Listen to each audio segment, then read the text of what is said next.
abashumayeli basekhaya, ndibulise omama, ndibulise abantwana abancinane, iGildas, One Heart, One Way, ndibulise ikwayara ecula kamnandi, One Voice, One Song, ndibulise abantwana abancinane, ndibulise rhamini ndiphela abantu ngegama lomfeli nelomvukeli wethu ngeyesu Kristu Nkosi yethu, amen.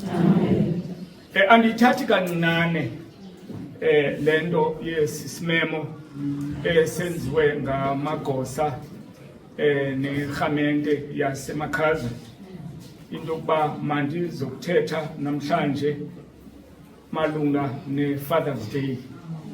Bendingubani na mna yokuba ndichuzwe phakathi kwabantu abaninzi ngolusuku lwanamhlanje lokuba ndizokuthetha kule rhamente, ndizokuthetha ingakumbi kwaba bantwana bancinane bayazi indima katata ebomini babo.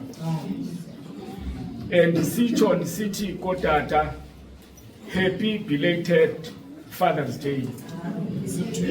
Uthixo ke abe nani.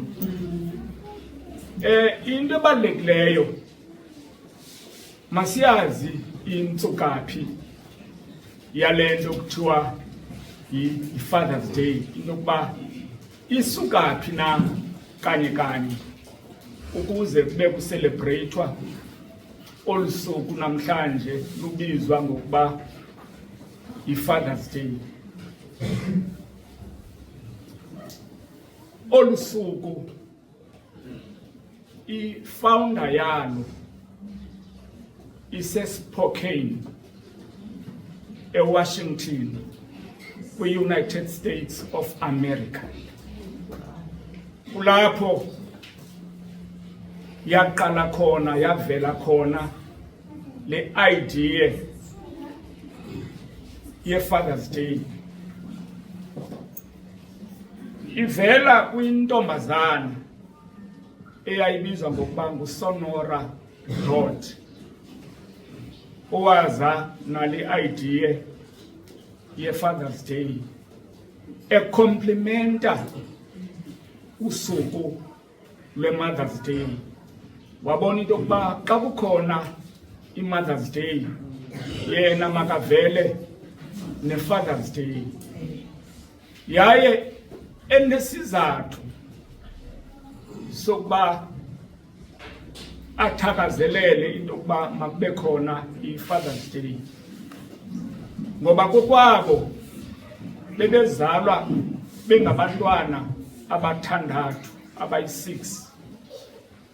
Waza umama wakhe wasweleka xa kuzalwa lo mntwana wesithandathu. Ababinamama bakhuliswa ngutata uWilliam Smart, nguye owabakhulisayo, wadlala i-role yobumama, wadlala i-role yobutata. Ngoba baninzi otata apha phandle kodwa bambalwa otata. Bangabaninzi nje kodwa bambalwa otata.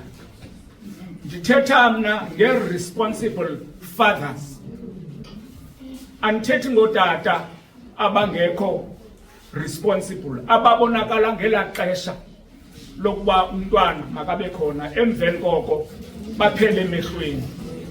Andithethi ngabotata, ndithetha ngotata aba-responsible, abafana notata kaSonora owakwazi ukuba makakhulise abantwana abayi-6, because lo mntwana ozana le idea ukusweleka kamamakhe wayena-16 years. Iba nepicture yabantwana abalandela emva kwabo, into yoba yi-ages zazisithini, babe bancinci kakhulu. But lo tata wayithatha le responsibility yokukhulisa abantwana bakhe. Luxanduva ke ukukhulisa umntwana, ayonto nje encinane.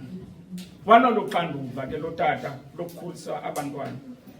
wathi ke umntana wakhe xa imamela ecaweni isermon yayinge-Mother's Day, waqonda ukuphuma kwakhe yena uza kuphuma ayokuthakazelela i-Father's Day.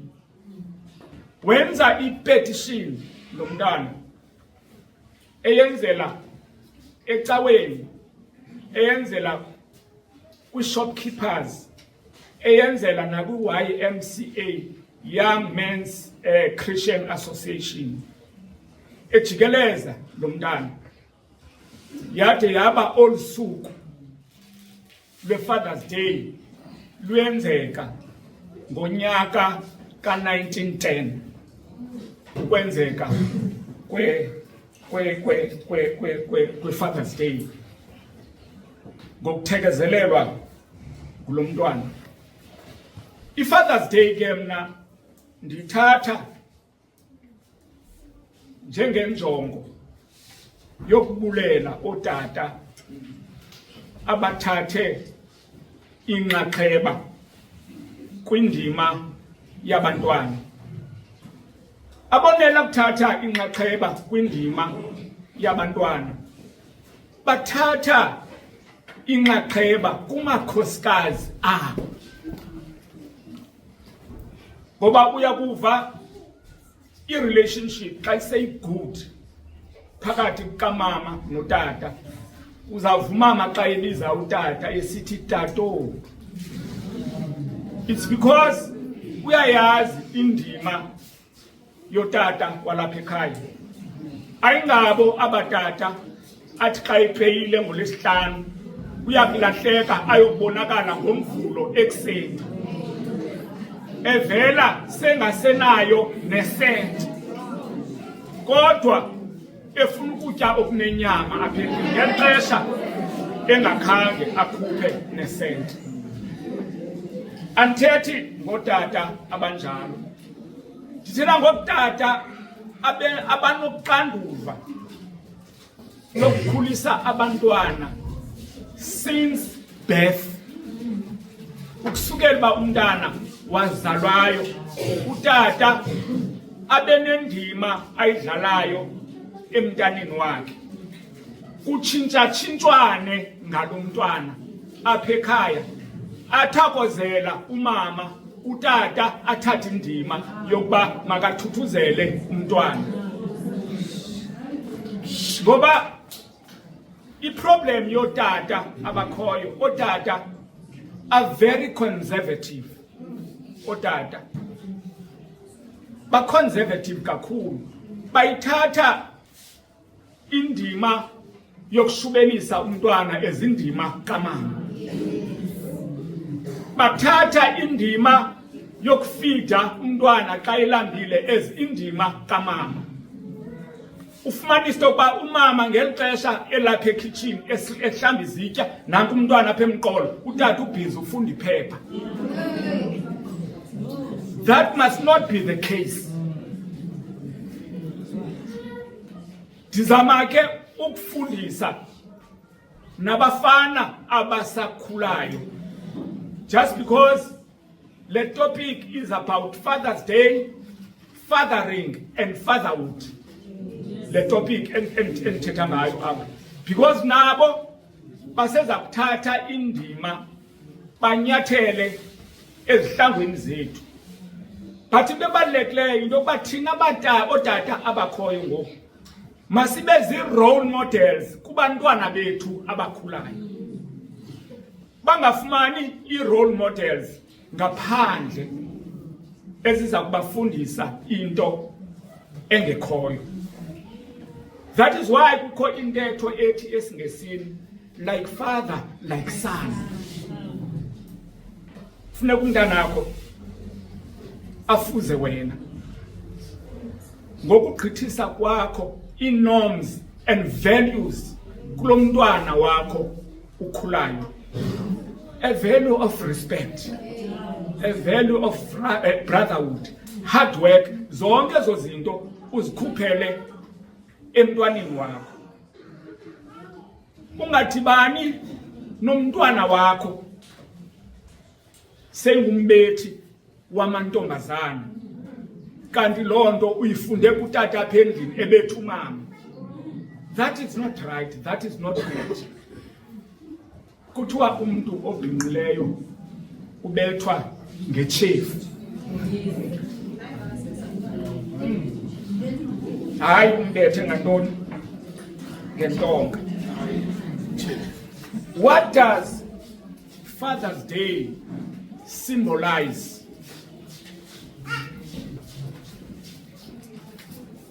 Father's Day is a time for people to celebrate otata ebomini babo. Why beba celebrate? It is because of a positive contribution abayenzileyo ebantwaneni babo, abayenzileyo nakomama bekhaya. Ungathi wakudlula athi umuntu good riddance, nokuba uhambile akhonto ngoba bendisafarisha ngeli xesha ebesaphila. Funeka babe ne-fond memories ngawe. Ba hey utata ndiyamcinga ngolusuku le-birthday yam, utata ndiyamcinga ngosuku oluthile ngelesithi. Eyona nto ibalulekileyo leyo ebomini bethu. For abantwana, it is to show appreciation kutata ngeli xesha asaphilayo, because akudlula utata awuziba nalo ithuba lokum-appreciate. Kubalulekile ngeli xesha asaphilayo ubonakalise ukumthanda, ubonakalise ukumhlonipha. Utata angalali ngenyembezi ngenxa yakho, because in most cases abazali abonwabanga ngabantwana babo. Kanti kubalulekile into yokuba umzali wakho ngeli xesha asaphilayo mvuyise, nokuba awunanto mntanam, just nje ilizwi kutata uthi tata ndiyakuthanda. Yiyona nto ibalulekileyo leyo angasoze ayilibale ebomini bakhe. Loo nto ibonakalisa into yokuba uyam-appreciate utata, because abantwana bethu ingxaki yabo bagada le nto kuthiwa zii-rights, kanti ii-rights zihamba ne-responsibility. Awukwazi uleqela ii-rights kanti ekugqibeleni awukho responsible. Funeka bayazi ngoba ezi zinto zimbini zitshatile, ii-rights ne-responsibilities. And abantwana bethu sometimes bane too much demands nakotata. Ufumanisa uba bane too much demands, bane culture ye-entitlement, into yokuba le into kumele uba ndiyayenzelwa whether kumnyama okanye kumhlophe, badimanda bane culture ye-entitlement, of which loo nto irongo. Funeka umntana ayazi imeko yekhaya lakhe, angali comparison ekhaya lase next door, ayazi impilo yalapha ekhaya. Xa kusithiwa into ayifumaneki, ayikho, xa ikhona uza kuyifumana. Umntwana okhula olo hlobo ukhula ngohlobo olu-right, yaye uzakwazi ukuba am-appreciate utata, because ezi zixhobo amnika zona akamnikeli ngoku, umnikela ixesha etheni elizayo. Because in most cases abantwana bathi bawushiywa ngabazali babo, udibane naye umntana sekuthiwa ucommit suicide just because akakwazi ukumelana nobomi. Akakhanga afunde ngela xesha abazali bakhe bebemxelela behleli nayo phansi. Ba-appreciate bantwana bam, ootata benu. Ootata zi-symbols of security ebomini benu. Utata uxolele ukuphuma imehlo ngomntwanakhe. Luthando olo utata abanibonisa lona. For adults, Father's Day is to show how much they love and appreciate the hard work of their fathers and husbands. Bomama ba appreciating abayeni benu. Because in most cases, if umama is a professional and utata akayo professional, izinto ziyaguquka. Isuke ngokumama ibe nguye utata, utata abe ngumama. Just because kujongwa in terms of his salaries, into yokuba ngubani oza nesalary enkulu apha endlini. Kanti otata bakuhlala bezinhloko zamakhaya, and you have to appreciate them whether you like it or not. Bakuchuza phakathi kwabantu abaninzi bathi nanku and great up. Therefore funeka nizi appreciate zonke ezo zinto. What is a true father? Andithethi mna ngotata oyi-fake. What is a true father? A true father is somebody who cares for his family.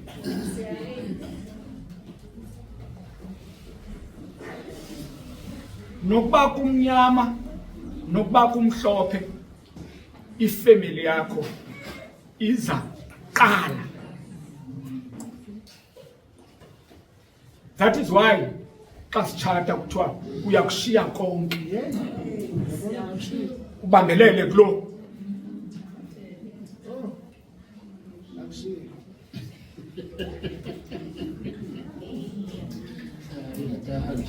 Indawo yesibini, a true father ngumntu obonakalisa abantwana bakhe indlela eyiyo. Angabi nginonkala athi sanuhamba ngamaqala kanti yena uhamba ngantoni ngenkalo.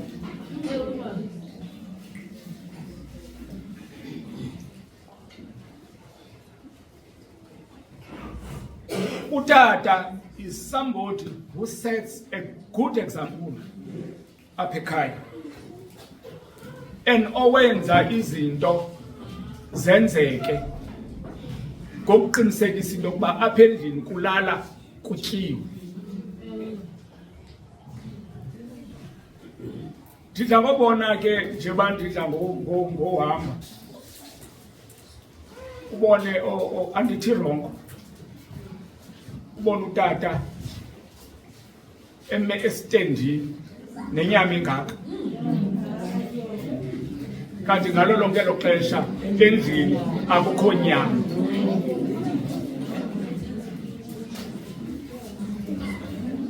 Uqala ikhaya ugqibele istand. Xa sicelebrate le mini ye-Father's Day kukukhumbuzana ukuthi kwicala lotata, but kwicala lenu ukucelebrate i-Father's Day, le mini yotata. Xa ndisondela kwindima yecawa kwakunye notata, phakathi kwaba bantwana bakhoyo abanye babo otata abakho apha, and kufuneka thina singotata singabenzi abantwana bafilishe into yokuba otata babo abakho present ecaweni. Yi-duty yethu for ukuba mentorisha aba bantwana balapha ecaweni. Yi-duty yethu for ukuba guide abantwana balapha ecaweni. Just because abazali babo abakho phakathi kwethu, so that umntana ethubeni nokuba selephumelele athi role model yam ecaweni ngutata uBhatyi, ngutata uBelani, ngutata ubani, kuba kaloku baba nendima abayidlalayo ebomini babo. Ngelinye ixesha abanye abantwana bayithanda icawa, nditsho mna naba badala, but uswele umsebenzi. Yi-duty katata ukumnikelela lo mntana, angaphuma umntana sele lapha enkonzweni kuba engenayo imali yomnikelo. Yi-duty yethu leyo singotata, yi-role yethu, so that umntana nokuba uyahamba uphi na endaweni yokubiza utatakhe abize utata wasecaweni. Because asinakuyibaleka into yokuba kukhona i-absent fathers kubomi babantwana. Fumanisa uba utata is there physically but u-absent, akukho ndima ayidlalayo emntwaneni wakhe. Yi-duty yethu leyo as churchmen into yoba masifilishe lo gap, so that umntana angayifilishi loo nto.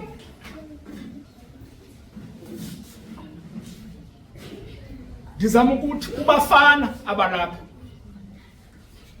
abajonge ukuba ngotata, asingeze sibaleke kubafana abalapha abajonge ukuba ngotata. They must openly delight in their children. I've got an example. Ndithethe nje ngam phaya endlini. Ndinonyana onguMexizwe uhlala eNantsikeni eKhetsi, unomntana oyintombazana. Laa mntana oyintombazana is more closer to utata more than uNantsika umama. And into endiyi-encourageayo leyo ndithi yile nto ndandiyenza kuni yenzeni ngoku ebantwaneni benu, because nokugula yayindimo yabathatha ebasa kwagqirha ndiyohlala nje napha. Sendixela ezi zinto abantwana funeka bazifunde kuthi, uyabona lo, bazifunde kuthi ukuze zenzeke. Sathetha ngabantwana bangabafana, ngoba ukuba ithe yenzeka loo nto iyabetheleleka engqondweni yomntwana noba selemncinci, kodwa akayilibali into entle athe wayenzelwa umntwana. Umntana akho mntu ukubamba njengomntana. Kunjengoba umntana umkhohlakalele uyawuthi sombiza ngafuna usondela, but uba ngumntu onobubele umntwana usondela uqala kuwo. Yile nto ekufuneka siyenzile singotata uba besingekayenzi starting from today xa sicelebrate i-Father's Day. Otata, let's respect amakhosikazi ethu. Let's respect amakhosikazi ethu ukuze sibe singotata boqobo. Let's respect amakhosikazi ethu. And we must discipline with love. Ebantwaneni. Tough love. Let's discipline with love.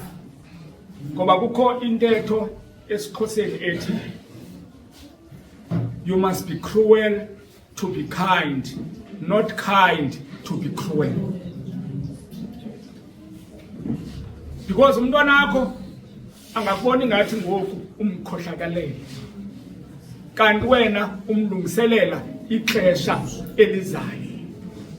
Kanti umntwana ongamaziyo uhayi andiyazi apho azakuphelela khona, kuba kaloku hayi akamqhelanga kwakutata ekhaya. Uzakwazi umfunda kanjani ke ngoku xa sele emdala? Umonakalo ulapha. Ndizama ukuthi ke botata, happy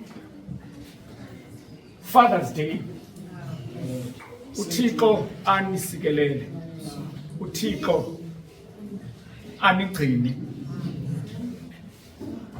Andini doubt apha emakhaya, ndiyanazi 4 years ningodata aba-responsible. Thathani apho nikhona nibheke phambili. Thixo anisikelele. Enkosi kakhulu.